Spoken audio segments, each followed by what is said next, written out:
Hello friends, welcome to Dhana's tips.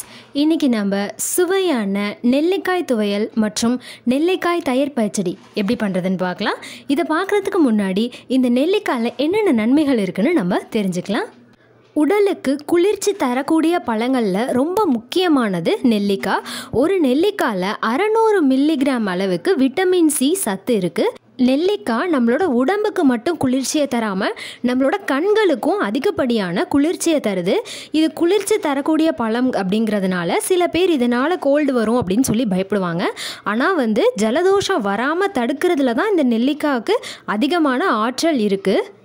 ஏதாச்சும் virus மூலமாக நமக்கு ஏதாவது நோய்கள்லாம் வந்துச்சுன்னா அந்த நோயை தடுக்கிற சக்தி இந்த நெல்லிக்காய்க்கு இருக்குது. நெல்லிக்காயில் கால்சியம் சத்து அதிகமாக இருக்கிறதுனால நம்மளோட எலும்புகள் நல்ல வலிமையாகும். இரத்த சோகை, இதயம் சம்மந்தமான பிரச்சனைகள் வராமல் தடுக்கிறதுக்கு இந்த நெல்லிக்காய் ரொம்ப உதவி செய்யுது. அது மட்டும் இல்லை, முடி அதிகமாக வளரணும்னு நினைக்கிறவங்களும் இந்த நெல்லிக்காவை தங்களோட உணவில் தொடர்ந்து எடுத்துக்கலாம். நெல்லிக்காய் தயிர் பச்சடி, நெல்லிக்காய் துவையல் ரெண்டும் செய்கிறதுக்கு என்னென்ன பொருட்கள் தேவைன்னு பார்த்தலாம். நெல்லிக்காய் 8, வெங்காயம் 6, தயிர் 1 கப், பச்சை மிளகாய் 3, பெருங்காயம் சிறிதளவு, உளுத்தம் பருப்பு 1 ஸ்பூன், கடுகு அரை ஸ்பூன், உப்பு தேவையான அளவு.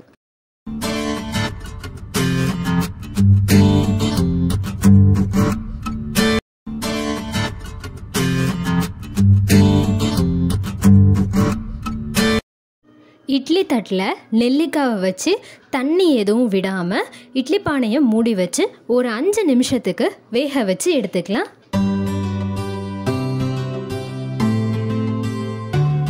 நெல்லிக்காய் நல்லா வெந்துருச்சு.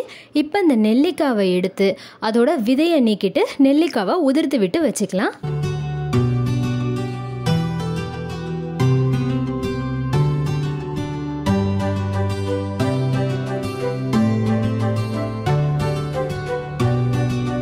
வெங்காயத்தை சின்ன சின்னதாக இந்த மாதிரி கட் பண்ணி எடுத்து வச்சுக்கலாம். ஒரு மிக்ஸி ஜாரில் பச்சை மிளகாய், உப்பு, நம்ம வேக வச்சு உதிர்த்து விட்டு எடுத்த நெல்லிக்காய் எல்லாத்தையும் சேர்த்துட்டு அரைச்சி எடுத்துக்கலாம். அரைச்சி எடுத்தாச்சு. நம்ம தண்ணி எதுவும் விடாமல் தான் அரைச்சி எடுத்துருக்கோம். இப்போது நெல்லிக்காய் துவையல் தயாராகிடுச்சு. இந்த துவையலை நீங்கள் சாதத்தில் போட்டு நல்ல நெய் இல்லைனா நெய் விட்டு சாப்பிட்டா நல்லாயிருக்கும். இப்போது அடுத்து நெல்லிக்காய் தயிர் பச்சடி எப்படி பண்ணுறதுன்னு பார்க்கலாம். ஒரு கடாயில் 1 ஸ்பூன் எண்ணெய் விட்டுக்கலாம். எண்ணெய் நல்லா காஞ்சதுக்கப்புறம் கடுகு சேர்த்து தாளித்து எடுத்துக்கலாம். கடுகு நல்லா வெடிக்க ஆரம்பிச்சிருச்சு. இப்போ இதில் உளுத்தம் பருப்பையும் சேர்த்துட்டு வறுத்து எடுத்துக்கலாம். உளுத்தம் பருப்பு சேர்க்கும் போதே பெருங்காயத்தையும் சேர்த்துட்டு வறுத்து எடுத்துக்கோங்க. நான் கட்டி பெருங்காயம் தான் யூஸ் பண்ணியிருக்கேன்.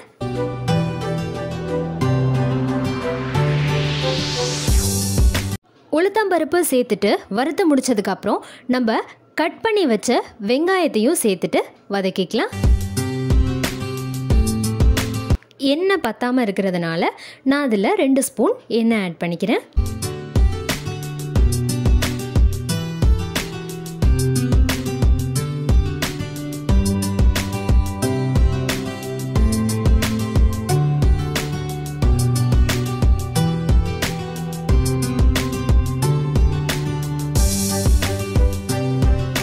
வெங்காயம் வதங்கி முடிச்சதுக்கப்புறம் நம்ம கருவேப்பிலையை சேர்த்துட்டு வதக்கி எடுத்துக்கலாம்.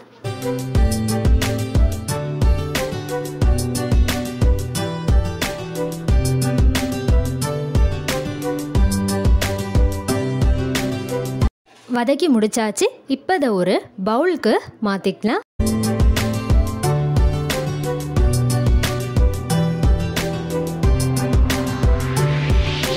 மாற்றியாச்சு. நம்ம அரைச்சி வச்ச நெல்லிக்காய் துவையல்லேருந்து கொஞ்சமாக இதில் சேர்த்துக்கலாம். சேர்த்ததுக்கப்புறம் தயிர் 1 கப் சேர்த்துட்டு கொஞ்சமாக உப்பு சேர்த்துட்டு மிக்ஸ் பண்ணி விட்டுக்கலாம்.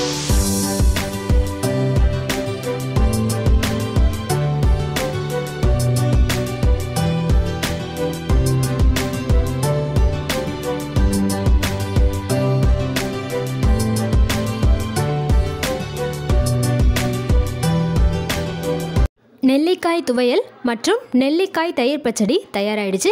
ரெண்டுத்தையுமே நீங்கள் ப்ளைன் ரைஸ்லேயும் போட்டு சாப்பிட்லாம். அப்படி இல்லைனா கர்ட் ரைஸ் இந்த மாதிரி சாப்பாட்டுக்கு தொட்டு சாப்பிட்லாம். நல்லாயிருக்கும். ட்ரை பண்ணுங்கள். ட்ரை பண்ணிவிட்டு எப்படி இருக்குன்னு கமெண்ட் பண்ணுங்கள். சேனலுக்கு சப்ஸ்கிரைப் பண்ணுங்கள், பக்கத்தில் இருக்கிற பெல் ஐக்கானை கிளிக் பண்ணிக்கோங்க. தேங்க்யூ.